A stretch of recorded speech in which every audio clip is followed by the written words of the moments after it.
কেমন আছো সবাই? আশা করি সবাই খুব ভালো আছো। তো তোমাদের সঙ্গে নিয়ে আজকে আবার একটা নতুন ব্লগ শুরু করলাম। তো আমি আজকে তাড়াতাড়ি রান্না করে নিচ্ছি। আজকে আমার প্রিয় মানুষটার জন্মদিন। ও স্কুলে গেছে, এক্ষুনি চলে আসবে। আর এই দেখো আমি ভাতটা বসিয়ে দিলেই হয়ে যাবে। তো এই দেখো চলে এসেছে, দেখো ও কি বলছে।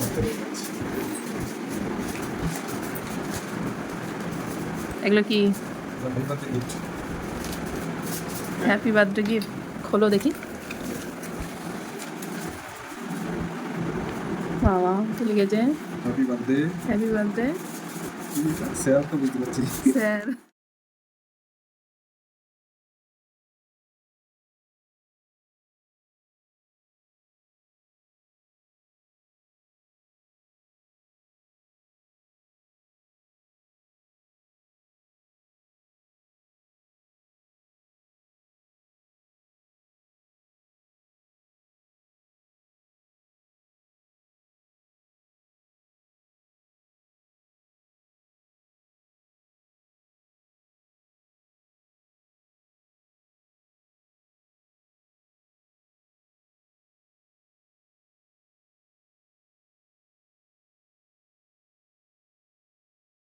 ওর স্কুলের স্টুডেন্টরা সব ওকে এরকম করে উইশ করেছে।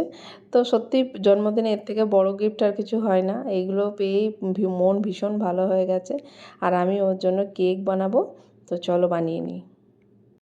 কেকের বেসটা আমি রাত্রিবেলাতেই করে রেখেছিলাম, না হলে তো সকালে ঠান্ডা হতে অনেক সময় লাগবে, আর কেকটা রেডি করতেও আর সময় লাগবে, আর বাড়িতেও তো অনেক কাজ, রান্না টান্না সমস্ত কিছু আছে, সেই জন্য রাত্রে কেকটাকে বানিয়ে রেখে দিয়েছিলাম কেকের বেসটা। আর এদিকে আবার আমার ওই যে কেকের যে তলায় যে বোর্ডটা লাগে সেটা আবার ছিল না। আমি বললাম তুমি আমাকে বাড়িতেই বানিয়ে দাও, যেহেতু এটা বাড়িতেই কাটিং হবে সেই জন্য এরকম হোমমেড একটা তৈরি করে দিয়েছি। আর এই যে ফয়েল পেপারটা ছিল, ফয়েল পেপারটা দিয়ে মুড়ে দিচ্ছি, বললাম ব্যাস তাহলেই রেডি হয়ে যাবে। আর এটা দেখো ও রেডি করে বলে যে ঠিক আছে আমি করে দিচ্ছি। তো ও করলো, আর তারপরে বললাম যে ঠিক আছে আমার একটু নিচে কাজ আছে, তাহলে ততক্ষণে তুমি কেকের ক্রিমটা একটু বিট করে নাও। ও কেকের ক্রিমটা বিট করে দিল, আর আমি এখানে কেকের লেয়ারটা রেডি করে নিলাম। ও বলে এখন তো ভাল লাগে না এসব কেক সেলিব্রেশন করতে, আগে তো কখনো করিনি। আমি বলছি যে না, আমি যখন এসেছি, আমি যখন কেক বানাতে পারি, তাহলে কেন একটা কেক বানাবো না বলো? যে একটুখানি সময়ের জন্য একটু আনন্দ, ব্যাস, কেক আর কে কতটা খাবে, সবাইকে দেবো। আর এখন ওই জন্য আমি এটাকে বানাচ্ছি। তো বললো বেশ ঠিক আছে, তাহলে আমি কেকের ক্রিমটা রেডি করছি।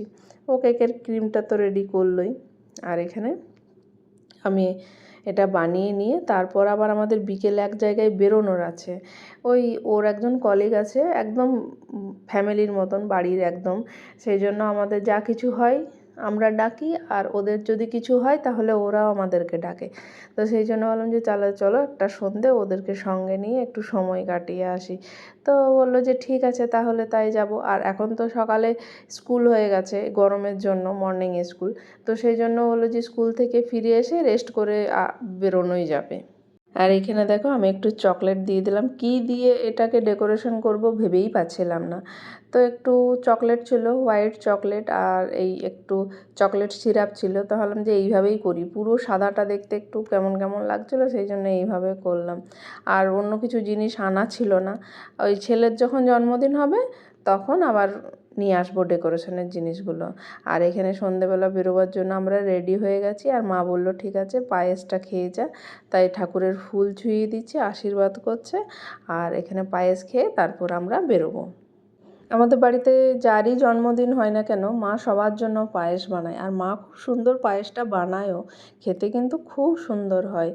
তো মা ওই জন্য পায়েসটা আগেই বানিয়ে রেখেছিল, যে সন্ধেবেলা গরম খেতে পারবে না বলে। আর পায়েস না ঠান্ডা খেতেই কিন্তু বেশি ভালো লাগে। তা আমাকেও একটু এই যে বাটিতে দিয়েছে, আমি একটু পরে খাবো, আগে কেকটা কেটে নিই, তারপর পায়েসটা একসঙ্গে খেয়ে বেরিয়ে যাব। এই যে কেকটা নিয়ে এসেছি, এখন কাটিং হবে। আর ওর ভাই তো এখানে থাকে না, বাইরে থাকে ব্যাঙ্গালোরে। তো ভাইয়ের ছেলেটাও জেঠুকে ভীষণ ভালোবাসে, সেই জন্য এখন ভিডিও কল করেছে যে জেঠুর কেক কাটিং হচ্ছে, চলে আয়। তো বলছে যে না, আমি যখন ব্যারাকপুরে আসবো তখন আমি কেক খাবো। আর ও জেঠু বলছে আয় খেয়ে যায়, যে ফোনের মধ্যেই বলছে আয় খেয়ে যা। আর ও বলছে যে না না আমি এখন খাবো না। ও কিন্তু বেশ কিউট, আর সবাইকে খুব ভালোবাসে, যেমন জেঠু, যেমন জেম্মা, তেমনি দাদা, সবাইকে ভীষণ ভালোবাসে। আর এখানে কেক কাটিং হয়ে গেল, এই যে ছেলেকে খাইয়ে দিল, ও আবার নিয়ে সবাইকে খাইয়ে দেবে, কারণ ও ঠাম্মাও বেশি কেক খায় না, তো ওই একটু একটু এখন খাইয়ে দেবে, পরে আবার খাওয়া হবে।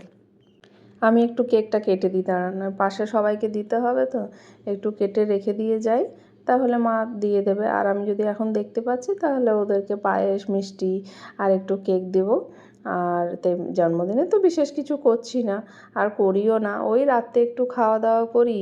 তো এবার বললাম যে না, এত গরমের মধ্যে রান্নাঘরে রান্না করতে ইচ্ছা করছে না, চলো বাইরেই তাহলে যাই। আর মা বাবা তো বেশি কিছু খেতে চায় না, হিজিবিজি লুচি, ফ্রাইড রাইস এইসবগুলো কোনো কিছুই খেতে চায় না। তো সেই জন্য বললাম যে তাহলে চলো বাইরেই যাই। তো এই যে এখানে চলে এসেছি আমরা, চায়ের হাট। এই জায়গাটা নাকি ভীষণই সুন্দর। ও বললো যে চলো তোমাদেরকে ঘুরিয়ে আনবো, একটা নতুন জায়গা। আমি বললাম ঠিক আছে চলো। আর এখানে ফ্যামিলি নিয়েও আসা যায়। তো এইখানে দেখো সাইডে রান্না বান্না হচ্ছে, মানে যা খাবে চায়ের সাথে স্ন্যাক্স যেগুলো হয় সেইগুলো। আর এই যে ছোট্ট ছোট্ট কটেজের মতন, যেখানে বসে কিছুক্ষণ আড্ডা, ফ্যামিলি মেম্বার নিয়ে, বাড়ির লোকজন নিয়ে, খুব সুন্দর কিন্তু জায়গাটা। আর যদি এটা দিনের বেলা আসতাম আরও ভালো হতো, মানে বিকেল বিকেল যদি আসতে পারতাম তাহলে আরও ভালো হতো, কিন্তু আমাদের বেরোতে একটু সন্ধেই হয়ে গেল। তো আমরা দেখি, আমরা তো 6 জন আছি, কোন জায়গায় বসলে ভালো লাগবে। আর এই যে দেখো এই গাছটাতেও বেশ লাইটিং করেছে, আর এর ঠিক বাঁ দিকেই না একটা পিকনিক স্পট আছে। তো সেখানে চাইলে কেউ যদি ভাবে যে পিকনিক করব ফ্যামিলি নিয়ে, তো সেখানেও এটাও ওখানে করা যাবে। আর এই যে গাছগুলোতে বেশ লাইটিং করেছে, আবার ওপরেও একটা জায়গা রয়েছে, সিঁড়ি দিয়ে উঠে সেখানেও বসতে পারবে। তো আমরা ওপরে বসবো না, দেখি নিচেই কোথায় বসার জায়গাটা পাই। শ্যামনগরে ওর বন্ধু কাম কলিগ একজন থাকে, সেই এই জায়গাটার খোঁজ দিয়েছিল। তো এখানে খোঁজ দিয়েছিল, বলল ওর খুব ভালো লেগেছিলো, তো বললো যে ঠিক আছে তোমাদেরকেও নিয়ে যাব, সেই সূত্রেই এখানে আসা।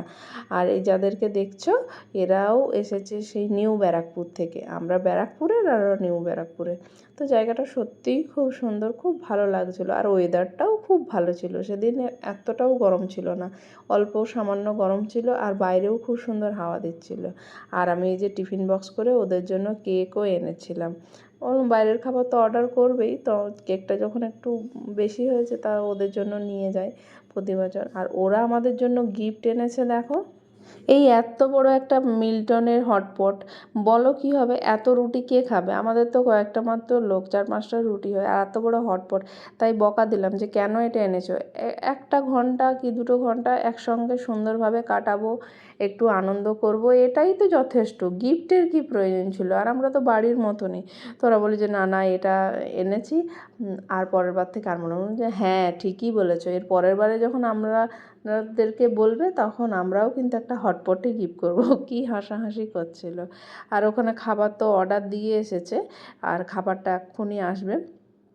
তো আমরা অর্ডার দিয়েছি হচ্ছে চিকেন কাটলেট আর চিকেন পকোড়া আর কোল্ড ড্রিঙ্কস। তো এইখানে দেখো ওরা এই যে নিয়ে চলে এসেছে, এখন এটা খাবো, তারপর এখানে খেয়ে কিছুক্ষণ সময় কাটিয়ে তারপর আবার ডিনারের জন্য অন্য কোথাও যাব, কেননা এখানে ডিনারের আইটেম কিছু নেই, সবই এখানে ওই চা, পকোড়া, কোল্ড ড্রিঙ্কস এই সবগুলোই পাওয়া যায়।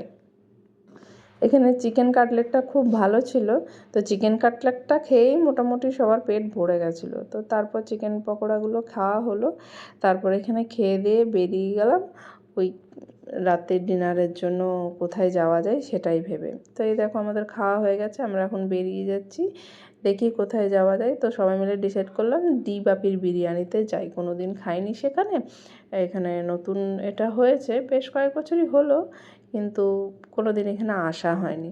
তো আমরা এই ভেতরে ঢুকে গেছি, ঢুকে এই যে সবাই মিলে বসে আছি, একটু ছবিও তুলছি যে কখন বিরিয়ানি আসে। আর ও কাউন্টারে আগে টিকিট করতে গেছে, আর এর এখন হাত বাজাচ্ছে বিরিয়ানি কখন আসবে তার অপেক্ষায়। তো আমরা 3 প্লেট বিরিয়ানি নিলাম, কারণ হচ্ছে বেশি কারো খিদে নেই, আগেই তো খাওয়া হয়ে গেছে স্টার্টারে। আর এখানে খেয়ে দিয়ে আমরা বেরিয়েও পড়েছি, ওদের তো সেই যেতে হবে নিউ ব্যারাকপুর, আর আমরা তো সামনেই ব্যারাকপুরে ডিবাপিটাই ছিল, তো ওরা এখন যাচ্ছে, আর আমরাও ওইখান থেকে ওদেরকে টাটা দিয়ে দেবো, তাই রাস্তাতে দাঁড়িয়ে একটু টাটা করে দিচ্ছি, আর বলছে আর কোনো দিন গিফট আনবো না। বললাম যে হ্যাঁ এটাই ঠিক বলেছো, একটা সন্ধ্যে সবাই মিলে সুন্দরভাবে কাটাবো, এটাই তো বড় কথা, তাই না? গিফটের তো কোনো দরকার নেই, কারণ হচ্ছে জন্মদিনে যাতে একটা সুন্দরভাবে দিন কাটাতে পারি, দিনটা যাতে সুন্দর হয়, এটাই তো সবার কাছে কামনা থাকে, তাই না? আর দিনটা যদি খারাপ থাকে আর অনেক অনেক গিফট পাই, তাহলে সেটার কোনো মানে হয় না। তাই গিফটের থেকে আমার মনে হয় একটা দিন সুন্দরভাবে কাটালেই সেইটা খুব বেশি ভালো লাগে। তো এটাই ছিল আজকের ব্লগ। তোমাদের কেমন লাগলো এই ব্লগটা অবশ্যই জানিও। আবার কোনো নেক্সট ব্লগ নিয়ে হাজির হব। আর এটা ওদেরকে এখন টাটা করে দিচ্ছি। তোমাদের যদি এই ব্লগটা ভালো লেগে থাকে তাহলে লাইক, কমেন্ট, সাবস্ক্রাইব করে দিও। এখনকার মতো টাটা, বাই বাই। তোমরা সবাই ভালো থেকো, সুস্থ থেকো।